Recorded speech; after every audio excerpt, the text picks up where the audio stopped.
দীর্ঘ প্রতীক্ষার পর সোমবার থেকে শুরু হয়েছে কর্ণফুলী নদীর অবৈধ দখলদারদের উচ্ছেদ অভিযান। ইতিমধ্যে সীমানা পিলার দিয়ে অবৈধ স্থাপনা চিহ্নিত করে উচ্ছেদ কার্যক্রম চলমান রয়েছে।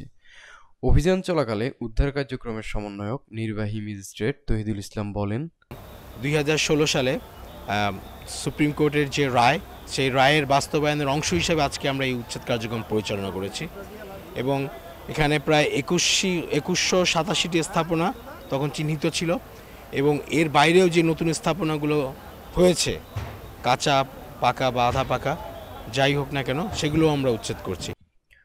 উদ্ধার কার্যক্রমে উপস্থিত ছিলেন জেলা প্রশাসক মোহাম্মদ ইলিয়াস হোসেন। হাইকোর্টের আদেশ অনুযায়ী আমরা উচ্ছেদ কাজ আজকে শুরু করেছি এবং এটা চলতে থাকবে যতদিন পর্যন্ত আমাদের স্থাপনা শেষ না হবে আমাদের। কর্ণফুলী নদীর অবৈধ স্থাপনা উচ্ছেদ অভিযানে স্ব এলাকার কাউন্সিলররাও উপস্থিত ছিলেন।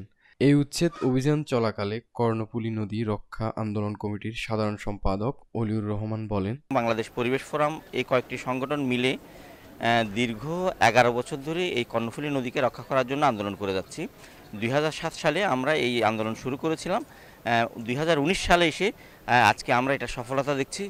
খোঁজ নিয়ে জানা যায় হাইকোর্টের নির্দেশে এই উচ্ছেদ অভিযান পরিচালিত হচ্ছে।